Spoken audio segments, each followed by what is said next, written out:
Good morning students. Next మన topic వచ్చి bipolar junction ట్రాన్సిస్టర్లోనే వర్ధకంగా ఒక ట్రాన్సిస్టర్ పనిచేసే విధానం. అంటే వర్ధకంగా ఒక ట్రాన్సిస్టర్ ఏ విధంగా పనిచేస్తుంది అనే దాని గురించి ఇప్పుడు తెలుసుకుందాం. సో దానికి కావాల్సిన ఫిగర్ ఎన్పిఎన్ ట్రాన్సిస్టర్ని తీసుకుంటున్నాం మనం. సో ఎన్పిఎన్ ట్రాన్సిస్టర్ని తీసుకున్నాం. ఇది ఫస్ట్ అసలుకి వృద్ధీకరణం అంటే ఏమిటి చూసుకుందాం. వృద్ధీకరణం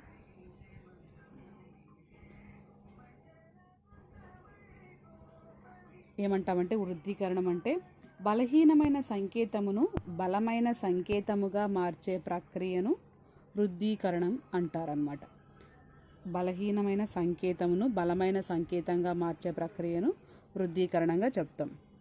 అలాగే ఈ ప్రక్రియకు ఉపయోగపడు పరికరాన్నే మనం వర్ధకంగా అంటాం అన్నమాట. ఇంగ్లీష్లో మనం యాంప్లిఫైయర్ అంటాం. సో బలహీనమైన సంకేతమును బలమైన సంకేతంగా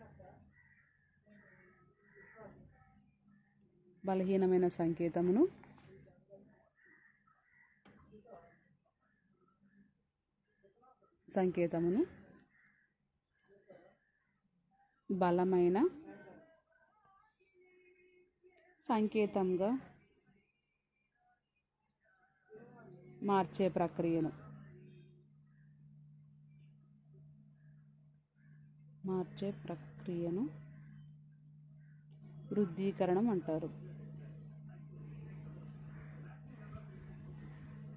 వృద్ధీకరణం అంటారు.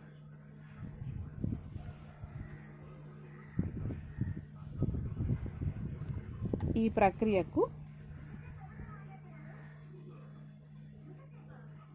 ప్రక్రియకు ఉపయోగపడు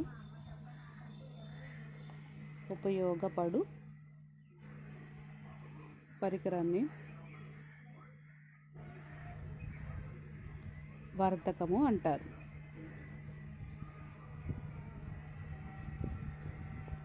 సో ఇది బలహీనమైన సంకేతమును బలమైన సంకేతంగా మార్చే ప్రక్రియను మనం వృద్ధీకరణం అంటే, ఈ వృద్ధీకరణానికి అలా సంకేతాన్ని ఇలా మార్చడానికి ఉపయోగపడే పరికరాన్ని మనం వర్ధకంగా చెప్తాం. సో ఇప్పుడు మనం ఫిగర్ చూసుకుందాం. సో ఫిగర్లోకి వెళ్తే మనకి సాధారణంగా ట్రాన్సిస్టర్ మనకి ఉమ్మడి ఉద్గార వలయంలో, అంటే ఉమ్మడి ఉద్గార వలయం పటంలో చూపినట్లుగా వాడతారనమాట. ఈ విధంగా అప్పుడు ఏమవుతుంది, నివేశ సంకేతమును ఉద్గారము ఆధారాల మధ్య ప్రవేశపెడతాం. నివేశ సంకేతమును ఉద్గారము మరియు ఆధారాల మధ్య ప్రవేశపెడతారనమాట. ఈ వలయం అనేది మనకి రుజు విద్యుత్ పొటెన్షియల్ అనేది పురోశకంలో ఉంటుంది. దీనిపై మనం సంకేతాన్ని అతిపాతం చెందించడం వల్ల మనకి అధిక పొటెన్షియల్ స్వల్పంగా మారుతుందన్నమాట. సో ఆధార పొటెన్షియల్లోని మార్పు అలాగే ఆధార విద్యుత్ ప్రవాహంలోని మార్పు స్వల్పంగా కనిపిస్తూ ఉంటుంది మనకి దీంట్లో. అప్పుడేమవుతుంది, ఆధార వలయంలో విద్యుత్ ప్రవాహంలోని స్వల్ప మార్పు అనేది మనకి సేకరణి విద్యుత్ ప్రవాహంలో చాలా ఎక్కువ మార్పు అనేదాన్ని తెస్తుంది అనమాట. అంటే ఈ ఆధార ప్రవాహంలోని విద్యుత్ మార్పు వల్ల ఈ సేకరణి ప్రవాహంలోని విద్యుత్ మార్పు మనకి తెస్తుంది. అప్పుడేమవుతుంది, నిర్గమ సంకేతాన్ని మనం భార నిరోధం కొనల మధ్య మనం గ్రహిస్తూ ఉంటాం అనమాట. సో ఈ భార నిరోధంలో విద్యుత్ ప్రవాహంలో మార్పులు పొటెన్షియల్ భేదంలోని మార్పులతో,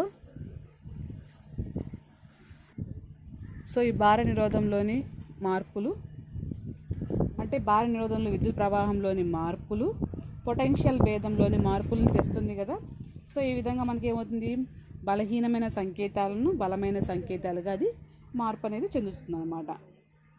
సో ఇది వర్ధకం అనేది ఒక ట్రాన్సిస్టర్గా పనిచేయడం అనేది. అంటే వర్ధకంగా ఒక ఈ ట్రాన్సిస్టర్ తీసుకున్నాం. ఆ ట్రాన్సిస్టర్ని మనం తీసుకొని బలహీనమైన సంకేతంను బలమైన సంకేతంగా మార్చే విధంగా మనం తీసుకుంటూ ఉంటాం అన్నమాట. ఓకే. సో అలాగే నెక్స్ట్ ఇప్పుడు మనకి వోల్టేజ్ వర్ధకం, దీంట్లోనే మనకి వోల్టేజ్ వర్ధనం లేదా వర్ధకం. వోల్టేజ్ వర్ధకాన్ని మనం ఏవి అంటాం. నేను వర్ధకం అంటే యాంప్లిఫైయర్ అన్నాం కాబట్టి ఏ, సో అది ఏవి అవుతుంది అనమాట. ఏవి. సో దీనికి డెఫినేషన్ ఏంటంటే స్థిరమైన ఆధార విద్యుత్ ప్రవాహం వద్ద మనకి సేకరణలోని పొటెన్షియల్లోని మార్పుకి, ఇక్కడున్నగా సేకరణలోని పొటెన్షియల్లోని మార్పుకు ఆధారంలోని పొటెన్షియల్లోని మార్పుకు మధ్య గల నిష్పత్తిని మనం వోల్టేజ్ వర్ధకంగా చెప్తాం. సో దాన్ని ఏ విధంగా రాస్తామంటే ఏవి ఈజ్ ఈక్వల్ టు మార్పు అంటున్నాం కాబట్టి డెల్టా చూపిస్తాం. డెల్టా విసి, సారీ ఇక్కడ ఇది విబిఈ, ఇది VCE. So VCE by delta VBE. So ఇదనమాట డెల్టా విసి. డెల్టా వి అంటే మనందరూ తెలిసిందే, వి అంటే వి ఈక్వల్ టు ఐఆర్ నుంచి తీసుకుంటాం అనమాట. సో విసి అంటే ఇక్కడ మనకి ఇక్కడ లోడ్ నిరోధం ఉంది, అలాగే దీని సేకరణ యొక్క విద్యుత్ ప్రవాహం రాస్తాం. So RL IC by VB అంటే మనకి ఇక్కడ సేమ్, ఇక్కడ మనకి ఇన్పుట్ కాబట్టి ఆర్ఐ వస్తుంది. సో ఆర్ఐ డెల్టా ఐబి, ఇది ఇక్కడ డెల్టా ఐసి, డెల్టా కదా. సో అది, సో మనకు తెలిసిందే delta IC by delta B అంటే ఐసి బై ఐబి అంటే మనకి డెల్టాలు అవసరం లేదు, డెల్టా నేను అవసరం లేదు. ఐసి బై ఐబి అంటే మనకి బీటా కదా. So AV is equal to beta RL by RI అనమాట. సో ఇది వోల్టేజ్ వర్ధకం. అలాగే విద్యుత్ ప్రవాహ వర్ధక గుణకం అంటే ఎలా ఉంటుందో చూద్దాం. మనందరూ తెలిసింది విద్యుత్ ప్రవాహ వర్ధక గుణకం అంటే మనం బీటా అనుకుంటాం కదా. బీటా అంటే ఏమంటుంది, స్థిరమైన సేకరణ పొటెన్షియల్ వద్ద మనకి సేకరణలో విద్యుత్ ప్రవాహంలోని మార్పుకి అలాగే ఆధార ప్రవాహంలోని మార్పుకి మధ్య గల నిష్పత్తిని విద్యుత్ ప్రవాహ వర్ధక గుణకంగా చెప్పుకుంటున్నాం. బీటా మనందరూ తెలిసింది. సో అలాగే నెక్స్ట్ మనకి సామర్థ్య గుణకం. సామర్థ్య గుణకం. సామర్థ్య గుణకం అనేది మనం ఏపీగా తీసుకుంటున్నాం అనమాట. దీనికి ఏం రాస్తామంటే, దీనికి ఏం డెఫినేషన్ అంటే నిర్గమ సంకేత సామర్థ్యముకు అలాగే నివేశ సంకేత సామర్థ్యకు మధ్య గల నిష్పత్తిని సామర్థ్య గుణకం అంటే చెప్తాం అనమాట. అంటే నిర్గమ సామర్థ్యానికి అలాగే నివేశ సామర్థ్యానికి మధ్య గల నిష్పత్తిని మనం సామర్థ్య గుణకంగా చెప్తాం. సో సామర్థ్య గుణకం మనకి ఏపీ ఈజ్ ఈక్వల్ టు, దీన్ని మనం ఏపీతో చూపిస్తాం. AP is equal to AV into బీటాగా రాస్తాం అన్నమాట. ఓకే, సో దీని నుంచి AP is equal to beta, AV అంటే మనకి beta RL by RI. So AP is equal to beta square into RL by RI. So ఇది సామర్థ్య గుణకం.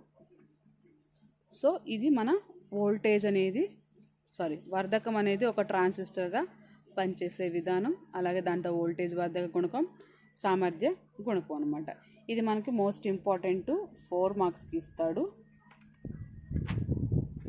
సో 4 మార్క్స్కి మోస్ట్ అంటే మోస్ట్ ఇంపార్టెంట్ ఇది 4 మార్క్స్కి. ఓకేనా.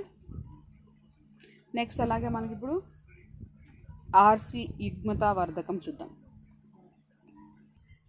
సో నెక్స్ట్ మనకి ఆర్సి యుగ్మత వర్ధకం అన్నమాట. దాని ఫిగర్ ఈ విధంగా ఉంటుంది.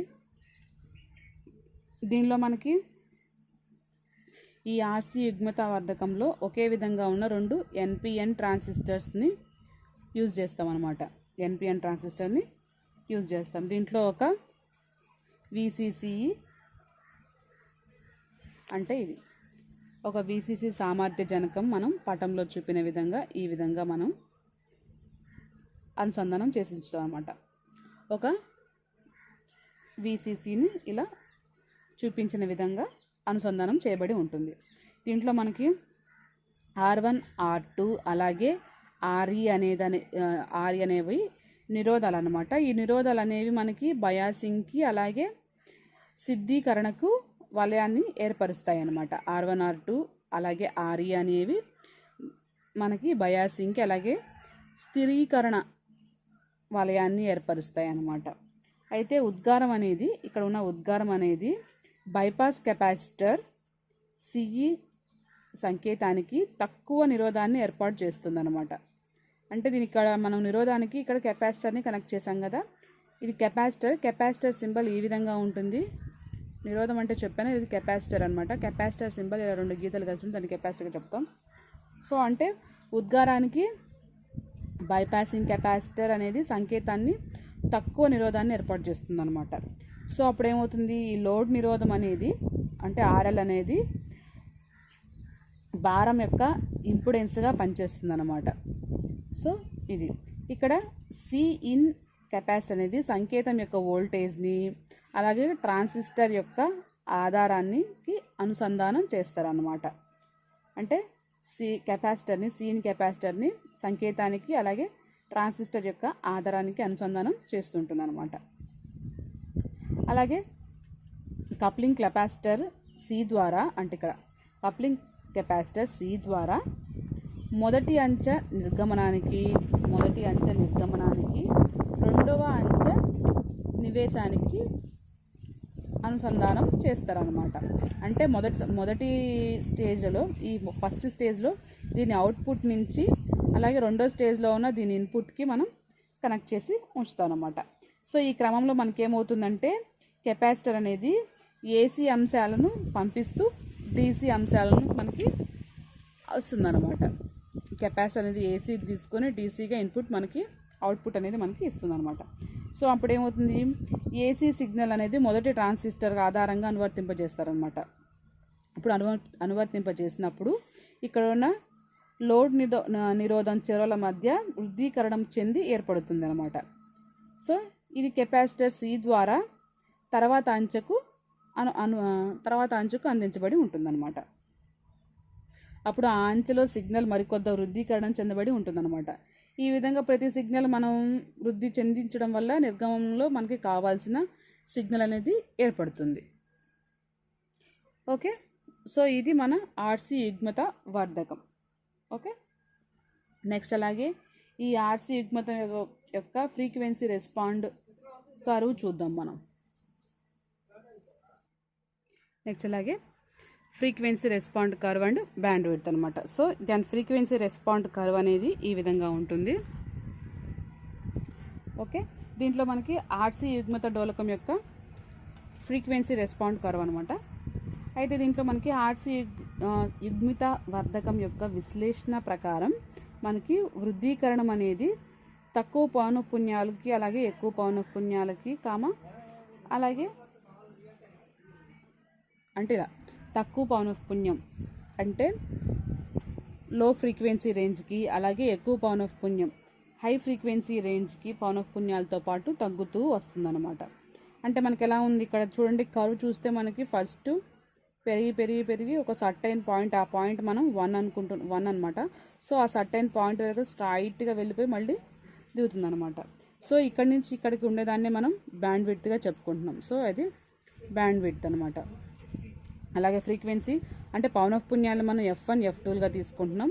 ఇది ఏమన్నా LF అంటే లో ఫ్రీక్వెన్సీ రేంజ్, ఇది medium frequency range, high frequency range అనమాట. సో ఈ RC యుగ్మిత వర్ధకం అనేది వృద్ధీకరణం చెందడం వల్ల తక్కువ పౌనఃపున్యాలకి అలాగే ఎక్కువ పౌనఃపున్యాలతో పాటు తగ్గుతూ ఉంటుందన్నమాట. అంటే తక్కువ పౌనఃపున్యాల వద్ద అలాగే ఎక్కువ పౌనఃపున్యాల వద్ద ఇది పౌనఃపున్యం అనేది తగ్గుతూ ఉంటుంది. అంతే కదా, ఈ రేంజ్ నుంచి ఈ రేంజ్కి తగ్గింది, అలాగే ఈ రేంజ్ నుంచి ఈ రేంజ్కి మాత్రమే అది తగ్గిందనమాట. సో ఈ విధంగా ఉంటుంది. అలాగే మధ్యస్థ పౌనఃపున్యానికి వద్ద మనకి వృద్ధీకరణం అనేది పౌనఃపున్యం మీద ఆధారపడదనమాట. పౌనఃపున్యం మీద ఏది ఆధారపడలేదుగా, ఆటోమేటిక్గా అది పెరిగిపోయింది. అంటే ఈ మధ్యస్థ పౌనఃపున్యానికి మాత్రమే ఇది పౌనఃపున్యం మీద ఆధారపడదన్నమాట. ఆధారపడకోకుండా వృద్ధీకరణం అనేది స్థిరంగా ఉంటుంది. సో ఇది ఫ్రీక్వెన్సీ రెస్పాండ్ కర్వ్. ఆర్ సిగ్మత వర్ధకం అలాగే ఫ్రీక్వెన్సీ రెస్పాండ్ కర్వ్ అని ఇస్తాడు మనకి 4 మార్క్స్కి. సో ఇది కూడా ఇంపార్టెంట్ మనకి 4 మార్క్స్కి. Okay, thank you.